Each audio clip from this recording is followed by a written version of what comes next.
How's it going? Good morning and welcome to another edition of the Buckeye Fever Podcast. My name is Dave Holmes. Just 3 weeks left in the regular season for the Ohio State Buckeyes. We're going to talk all about the game this weekend at Wrigley Field against Northwestern. A couple of great guests today. We have Joshua Perry from NBC, as well as Mike Hall from the Big Ten Network. We're going to talk about our favorite Chicago movies. We're going to talk about our favorite ballpark since the Buckeyes are playing in Wrigley.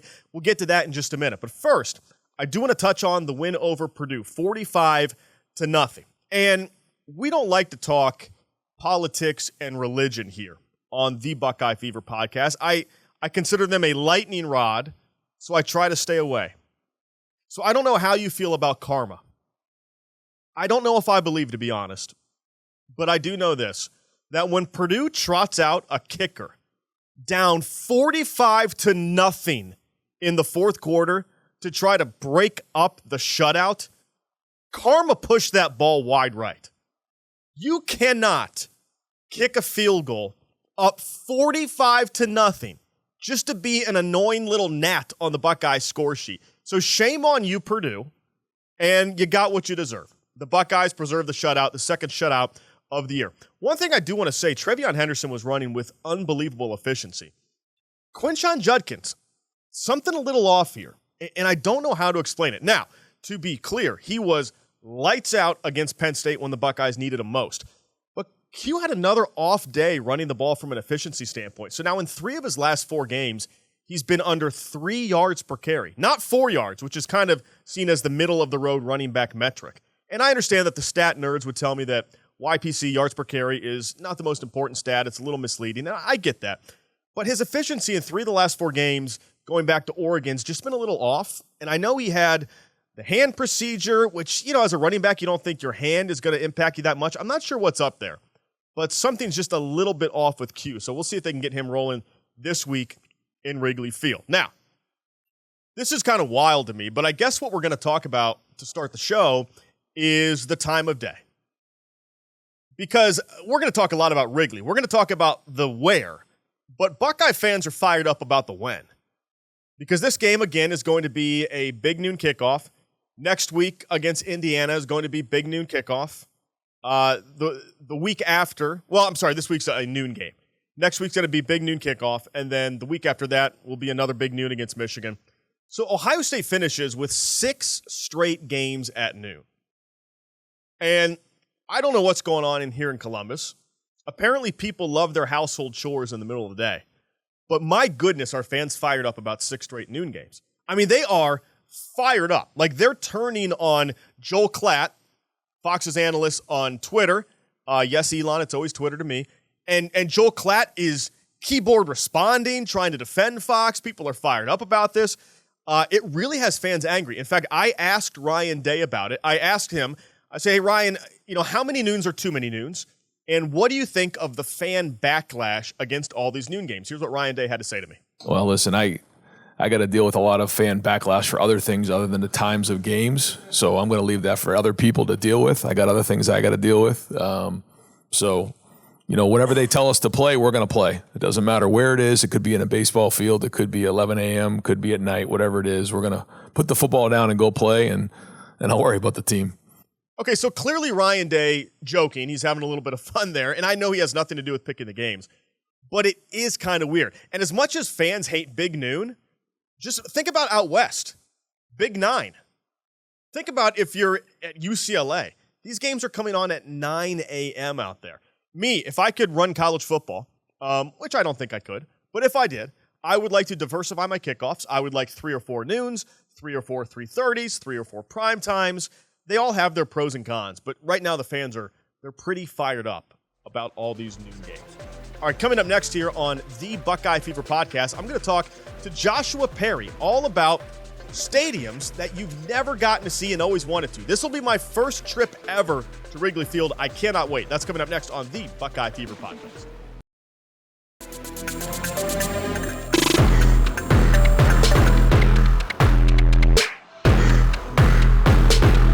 Well, Ohio State against Northwestern normally doesn't move the needle too much, but this week it's really cool because the Buckeyes are playing this game in Wrigley Field, and it got me wondering, what are the stadiums that you've never been to that you've always wanted to visit? I've actually never been to Wrigley Field. Almost covered the then Cleveland Indians World Series against the Cubs. I covered the home games, but I didn't get to go to Wrigley Field. So I've always wanted to go there. So for more on this stadium conversation, I bring in our guy, Joshua Perry, former national champion linebacker at Ohio State, and now you know him on NBC Sports and Stadium. So Joshua, you've played in a lot of venues. So first off, give me one or two of the favorite places you have gotten to see. Favorite one had to be Beaver Stadium, Happy Valley, whiteout. Played there twice at night. It was the craziest environment. That environment affects the game, and the people are really bought in there. I've played there. I've covered games there in whiteouts. It has been fantastic. We played the national championship in Jerry World. That was, still right now, but at the time it was nothing really like it in sports. And I'm not a big neutral site guy, but for the neutral site, it was great. And then the last one I would have to say is playing at Wisconsin, Jump Around. Phenomenal stuff there. I've covered games there as well. You want to talk about creating buy-in? That's one of the great places too. It's funny you say that. I got to be careful here hosting the Football Fever podcast where everyone bleeds scarlet. But I've always said that the best atmosphere in the Big Ten is a Penn State whiteout. With all due respect to Ohio Stadium, you can't hear we get to be on the field in the media in the fourth quarter. You get to be on the field all four quarters. How nice when you're a player.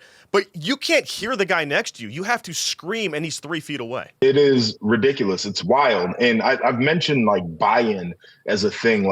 Those fans are dedicated to that environment, and I think it's one of the special things that we see. The reason I'm bringing up where we have been is because I don't want people to yell when they say, why aren't you mentioning these places? So for me, the favorite places I've been, you mentioned Happy Valley. Wisconsin's also on my list. The Rose Bowl. Fenway Park's great. Madison Square Garden's great. SoFi Stadium was awesome. But now let's talk about the places we haven't been. This will be my first trip to Wrigley Field. So give me a place or two that you've never been to in a sporting event and you'd like to go. So I've actually never been to Wrigley, and I live in the city of Chicago right now, so that's a little bit crazy. And I was supposed to do the Iowa Northwestern game last year, and I got pulled off of that one. So still have never been to Wrigley, so might as well put that on the list. Death Valley, Tiger Stadium down there at LSU. I have heard that is the best environment, period, from people who have done both Penn State and LSU. So if it's better than Penn State, I certainly want to see it for college football. And then I'm going to take you off the beaten path here. Let's go worldwide. Let's travel a little bit. How about we do Wimbledon? That seems like a ton of fun. How about Roland Garros? Let's do a little tennis circuit here. Get overseas and see some of the historic venues in tennis. I feel like that would be fun. I'm a classy guy. I'd put my watch and my suit on and get ready to go watch some tennis.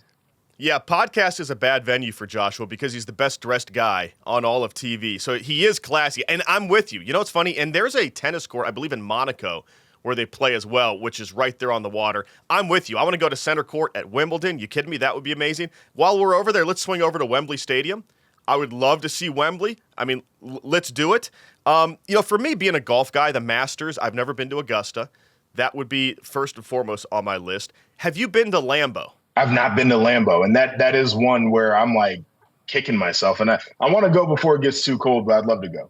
Yeah, Lambeau sounds like a great September, October trip. I haven't been there. Lavelle Edwards Stadium for BYU. Now, it's not, obviously, we don't really care about BYU football, okay? Ty Detmer's not walking through that door. But I have heard that the setting there in the Rocky Mountains, Utah is like the prettiest state. It's the best kept secret in the U.S., and I've never been there, which is pathetic. Yeah, I've heard nothing but great things about the scenery, right? Just the views that you can get in the state of Utah. And so I'm with you on that.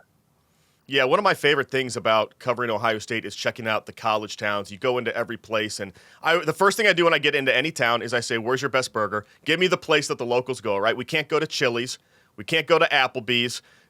When you guys traveled with Ohio State, did you ever get to go to any cool local spots, or was it all game time all the time?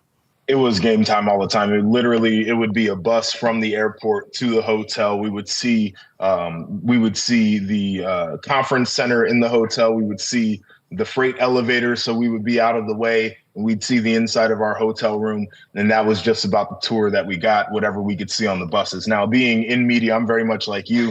give me all of the local spots. I'm going to, and anybody who's going to Applebee's or Chili's in the first place, we're going to have a little bit of a problem to begin with. But let me get what the locals are eating when we're on the road. Hold on, we just got a call from Chili's Chips and Salsa, and they're letting us know they are vastly underrated. They are vastly underrated, Joshua. All right, let me get you out on this. Is there a stadium or a place that you played in that you just thought, man, this place is a dive. This place belongs in a high school football stadium? Purdue. And no shade to the Boilermakers. It was the worst environment by far, and the facilities were also bad. So, like, bad environment, bad facilities, no good. But they play the little train, the train whistle. That's cool. Well, they got the world's largest drum, so they do that thing too. Awesome. Joshua, thanks again for stopping by, man. We always appreciate you. I appreciate you. Great stuff there, as always, from Joshua Perry. We love him. He's too handsome and well-dressed to waste on a podcast, for the record. Joshua Perry needs to be seen and heard. He's Mr. Swab. All right, let's talk about this game. So the reason they're playing this at Wrigley Field is because the new Ryan Field is being built right now by Northwestern. It's supposed to be finished in 2026.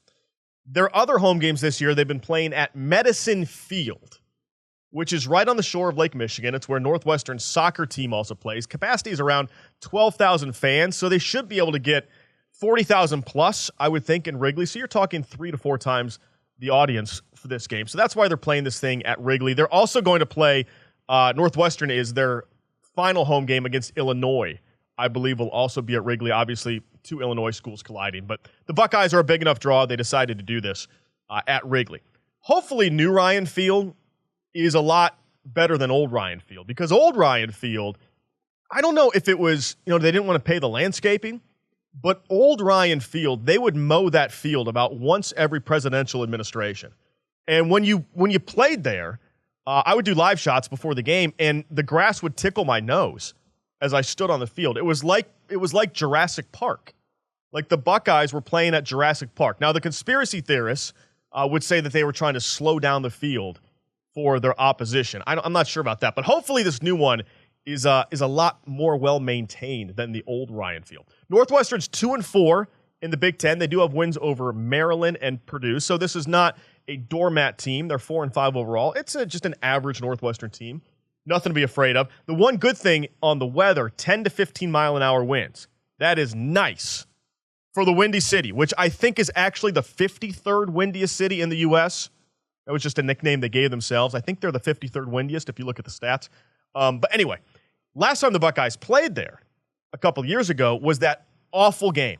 It was the worst wind I've ever seen. You couldn't even play in it. And Ryan Day told a really cool story earlier this week where pregame, they were out there and his punter practiced punting and the ball went straight up in the air and landed behind him.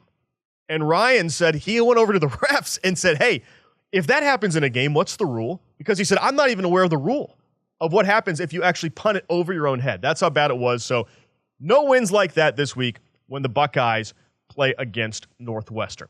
Let's quickly touch on week 2 of the college football playoff rankings. We have Boise State 12, Ole Miss 11, Alabama 10, Miami 9, Notre Dame 8, Tennessee 7, BYU 6, and then look at the Big Ten with 4 of the top 5 teams. You have Indiana 5th, Penn State 4, Texas 3, Ohio State 2, Oregon 1. Not a whole lot to dissect here. I think the most interesting thing is under this format, Georgia would be out, which is crazy because a few weeks ago they looked like the number 1 team in the country. In this scenario, and I think Georgia's going to play their way in. I think it's far too early to obsess over these rankings. So in this scenario, Ohio State would host Boise once again. That seems to be destined, it seems, after back-to-back weeks here. And then if the Buckeyes beat Boise at home, which I assume they would get Miami next, which I think, if you're Ohio State, that's a great draw because Miami looks like the ultimate pretenders. Plus, that would be a sexy storyline with Cam Ward against the Buckeyes, the team he could have played for. I would love to see that. The other interesting matchup, Indiana hosting Bama. And as I said last week on this show, how cool is this format? To think about the Alabama Crimson Tide being forced to travel to Bloomington, Indiana, and play a game in that stadium against the Hoosiers. But still, so much football. These rankings are going to look silly here in 3 or 4 weeks, but still very, very fun to dissect. I do want to tell you about one thing before we go to break, and then we're going to have Mike call, and we're going to talk about our favorite Chicago movies. It's a fun conversation. But before the break, I do want to tell you about a great thing going on at Nationwide Children's Hospital right now. They're doing this holiday giving campaign called Light Up the Lawn. And we are so lucky to have Nationwide Children's in our backyard. They do fantastic work. And if you have kids, it is such great peace of mind to know that you have one of, if not the best children's hospital in America in your backyard. And this Light Up the Lawn campaign is amazing. When you give money to Nationwide Children's, they have butterflies out in the lawn that as soon as you donate, they will light up a butterfly almost, in your honor. And then the kids can look out the window, and at night during the holiday season, it just glows.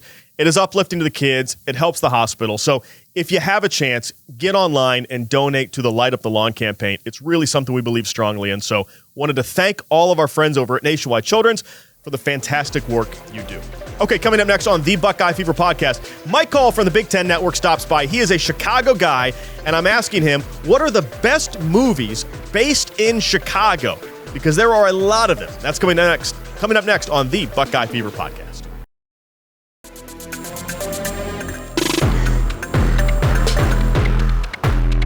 So this week, the Buckeyes go to Northwestern to play a fun game at Wrigley Field, and I wanted to talk to someone Chicago. And no one is more Chicago than my guy, Mike Hall. You know him from the Big Ten Network. Mike and I actually met about 20 years ago. He won season 1 of Dream Job. It was an ESPN show, kind of like American Idol. I won season 2. We have been Wikipedia linked ever since. So, Mike, thank you for joining. I want to talk to you about what I did last time the Buckeyes played at Northwestern. And you tell me as a Chicago guy, is this cringy? I sought out the Home Alone house. I walked to these poor people's neighborhoods. Not poor people, I mean. Right. Clearly, they're not poor people. You don't know. They're clearly not poor. But I walked through these people's neighborhoods, and I went right out in front by this red brick house, and I took the selfie with my hands, doing the Home Alone like Kevin. It's so cringy. It's so touristy. Have you ever done the Home Alone house in Chicago? So I have been there. I didn't take the picture, but we drove by it a couple Christmases ago when we moved to the northern suburbs, not far from where that actual house was filming the movie. They have done so much to it because they're like used to be like a circle drive or something to it. And they changed it. They put up a fence around because, like you said, these poor people who are not poor wealth wise, they're just the month of December, they're flooded by people. The last time I was there, police barricades were set up on both sides of the street trying to keep just regular people off of these people's lawns. But then again, what are you going to do? It's an all-time movie. Okay, so whenever I think about Chicago movies, I think Home Alone.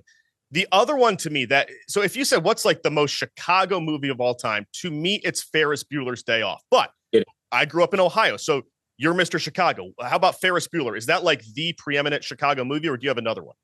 It's number one. It is the clear cut. It is, if you think of Chicago, you think of Wrigley Field, and like it is right up there. I don't know anyone from or not from Chicago who wouldn't say Ferris Bueller has to be number one on that list. Okay, so what else do you think? What are other Chicago movies that stand out to you? I made a list of 10. Okay. All right. Ferris is 1. Number 2, Dark Knight. Okay, I wanted to ask you, so this qualifies because technically it's Gotham, but they made Chicago look beautiful. It was pretty much shot in Chicago, correct? Shot in Chicago for that one. That was, in my opinion, the best of that trilogy. It's the best comic book movie of all time. All time. It is so perfect top to bottom. It's just an excellent movie. And you're right. They use Chicago to make it look glorious and wonderful. And it's just magical. My number 3 uses Chicago in an opposite way, and that's Blues Brothers. Ooh, they destroyed the city of Chicago, drove cars through malls and crashed I don't know how many hundreds of cars to get there, but funny, musical, interesting, a perfect snapshot of that time in America and pop culture, and it was all done in Chicago. It's such a good movie. How about number 4? Number 4 is a little bit of a twist because it's not 100% shot in there, but enough of it is shot there. League of Their Own. Okay. I didn't realize it was Chicago based. Yes, there are scenes you can tell are shot in Wrigley. It is such, I would argue, everybody has like a movie they consider perfect. It's impossible for art to be perfect, right? But I consider League of Their Own their perfect movie. And enough of it was shot in Chicago that I'm putting that at my number 4. Okay, what's number 5? 5 is Kevin McAllister. Got to be in the top 5. We'll put Home Alone there. 6 kind of combines the last few, the concept of a kid star in baseball. Rookie of the Year. Rookie of the Year is Wrigley Field. It is Chicago. It is suburbs. It is a perfect. I showed it to my little kid the other day. It took him half a second to gobble it up. It still translates. I love that as a kid. He went on to be the American Pie kid, correct? That's right. Yeah. Okay. Yeah. All right. Yeah, we'll keep him innocent in Rookie of the Year, not American Pie. All right, number 7. Everybody loves Breakfast Club. It's a certain time of your life that you're there. Everyone can relate to it, no matter what genre they are. Again, John Hughes made so many of the Chicago ones. He has to be in there. Number 8 is a twist. I don't really believe it, but I was there for part of it. So I'm putting My Best Friend's Wedding, the Julia Roberts vehicle, in there. Yes. So there's a scene when they're shooting at Comiskey Park, and I was there that day. And we knew she was there, and they would like mention in between innings, like, fans, make sure you something to Julia Roberts. And I remember like, who's Julia Roberts? Because I was 11 at the time, and my dad had to explain it. And we could see all the cameras were set up in there. So it doesn't belong there, but just the fact that I was there, I get that's a really cool story. Now you have 9 and 10 left, and I have 2 that you haven't put on there yet, Mike. So as an Ohio guy, I'm really hoping that you have my 2 as your last 2. So what's number 9? I probably don't. I have Wayne's World 9. Whoa. Yeah. Wayne's World 9. Then what do you have as 10? Man of Steel. Oh, Mike Hall. Oh, I'm going to tell them to unlink our No, I want them to unlink our Wikipedia pages. You are no longer a fellow Dream Job winner. Okay, explain Man of Steel. Go for it. I'm in Man of Steel. Do you have a SAG card? I don't have a SAG card, but I auditioned. I had a friend say, we need a reporter, and I auditioned for it, and I got it. And if you watch the movie, you will not see me. Even though I had like a minute and a half monologue, they cut it down. It was an on-camera. I was like a field reporter. I was running through the streets as like aliens were attacking or whatever. Yeah. And they chopped it up into like a 30-second radio report. But in the middle of the movie, if you listen closely, there's a scene where like 5 different characters are listening to the radio, and it's my voice telling you what's happening. All right. So for the record, Mike Hall just put himself in this top 10 list over Harrison Ford and The Fugitive. Yeah. There's too many Chicago movies, man. Perfect. By the way, Tommy Boy could be in there. There's enough Chicago and Tommy Boy to be in there. Chicago. And the other one that I just love that I think is such a good movie was Hoop Dreams, the documentary. I thought was such a good movie. Absolutely. That's a legitimate great movie that happens to be in Chicago for sure. As well. Yeah. So in talking about this, we need more movies in Columbus because I don't think we can make a top 3 list, let alone a top 10 list. They love that river, man. It's the Green River, the parades. There's so much stuff in Chicago you can do a movie around. Very true. Very true. I'll get you out on this. This is going to be my first experience at Wrigley Field. What do I have in store this weekend? Cool. It is a cool vibe. I mean, it lives up to the hype. It'll be different for a football game than a baseball game. Obviously, the weather's different. Wrigley, you think of summer and all, and the ivy and everything. But the Wrigleyville area has changed. It used to be very quaint and homey, and now it's a lot more corporate. It's still really classic and beautiful, and you'll like being there. Any sports fan, it's one of those. It's like a Rose Bowl. You got to go to something at Wrigley Field at some point. You'll be glad you were there for sure. Yeah, can't wait for this weekend when the Buckeyes play the Wildcats. Mike Hall, my Chicago resident for the Big Ten Network. Thanks so much for stopping by the Buckeye Fever Podcast. You got it, buddy. Thanks again to Mike Hall. Thanks again to Joshua Perry. We're looking forward to Wrigley Field this week, as close to living out Ferris Bueller as I will ever get in my life. And then, if the Buckeyes get a win, just 2 wins away from a trip to Lucas Oil. Big-time matchup with Indiana on the horizon. And that last one against, those guys. All right, that'll do it for us on this week's Buckeye Fever Podcast. I'm Dave Holmes. Leave a 5-star, subscribe, tell your friends they got to listen to it, and we'll see you back here next week as we get ready for the Hoosiers.